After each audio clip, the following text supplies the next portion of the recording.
में सिर्फ 24 घंटे में ऐसे ऐसे फैसले लिए गए हैं जो सीधे पाकिस्तान जैसे दुश्मनों की तबाही की तरफ इशारा कर रहे हैं। पहले 17,000 जवान बॉर्डर पर, फिर पूरे देश में सिविल डिफेंस ड्रिल और पाकिस्तान में आर्मी जनरल की फैमिली तक देश छोड़ चुकी है। आखिर क्या हो रहा है? क्या भारत अब जवाबी हमला करने जा रहा है?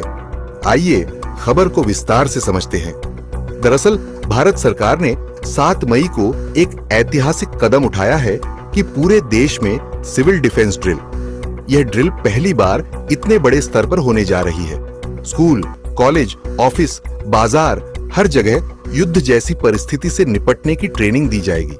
ड्रोन, फाइटर जेट या मिसाइल अटैक जैसी स्थितियों में आम जनता को कैसे बचना है, यह सब सिखाया जाएगा। Air red siren, blackout practice, evacuation drill और संवेदनशील जगहों की सुरक्षा के उपाय शामिल होंगे। यह वैसी ही तैयारी है जैसी रूस और यूक्रेन युद्ध में देखी गई, और ये भारत में पहली बार हो रहा है 1971 के युद्ध के बाद। यानी सरकार अब देश को मानसिक रूप से तैयार कर रही है, क्योंकि आने वाला समय बेहद गंभीर हो सकता है। रक्षा मंत्री राजनाथ सिंह का हालिया बयान कि जो आप चाहते हैं वो अब होगा, ये बयान सीधे सीधे एक्शन की बात करता है। उनका रूस द्वारा रद्द हो गया और हथियार भारत आ चुके हैं। यही नहीं, भारत की डिफेंस फैक्ट्रियों की छुट्टियां तक कैंसिल कर दी गई हैं। अब 24 घंटे 7 दिन गोला बारूद तैयार करने का आदेश दे दिया गया है। यानी बैकएंड में पूरी तैयारी हो चुकी है। अब फोकस है सही टाइमिंग पर एक्शन का।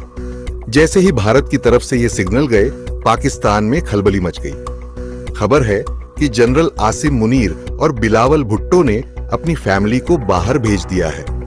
पाक आर्मी ने अपनी फैमिली की सुरक्षा के लिए प्राइवेट आर्मी हायर की है, जिनमें रिटायर्ड अमेरिकी और ब्रिटिश सैनिक शामिल हैं। यानी पाकिस्तान को अब भारत के जवाब का डर सता रहा है।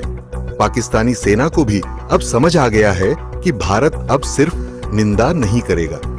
भारत सरकार ने बीएसएफ को अब 16 नई बटालियन देने का फैसला किया है। इसमें करीब 17,000 जवान शामिल होंगे। इनका सीधा काम होगा बांग्लादेश और पाकिस्तान बॉर्डर की सुरक्षा। साथ ही 2 नए हेडक्वार्टर बनाए जाएंगे, एक जम्मू में जो पाकिस्तान सीमा को संभालेगा और दूसरा मिजोरम में जो बांग्लादेश सीमा की निगरानी करेगा। यानी अब भारत किसी भी मोर्चे पर चूक नहीं करना चाहता। यह सब अचानक नहीं हो रहा। सबकी शुरुआत हुई थी पहलगाम टेरर अटैक से, जिसमें हमारे जवानों पर हमला हुआ, और फिर सोशल मीडिया पर कुछ कट्टरपंथियों द्वारा भारत के तिरंगे को जलाना और पाकिस्तान जिंदाबाद जैसे नारे, इसने देश के जनमानस को झकझोर दिया। भारत अब साफ कर चुका है कि झंडे से मजाक नहीं चलेगा। देश चुप नहीं रहेगा, हर जवाब दिया जाएगा, और उसका समय भी अब नजदीक आ रहा है। सरकार चाहे जितनी भी तैयारी करे, असली ताकत जनता की होती है। सिविल डिफेंस ड्रिल में हर छात्र, हर नागरिक को हिस्सा लेना चाहिए। यही वक्त है जब अग्निवीर योजना का असली मतलब लोगों को समझ आएगा।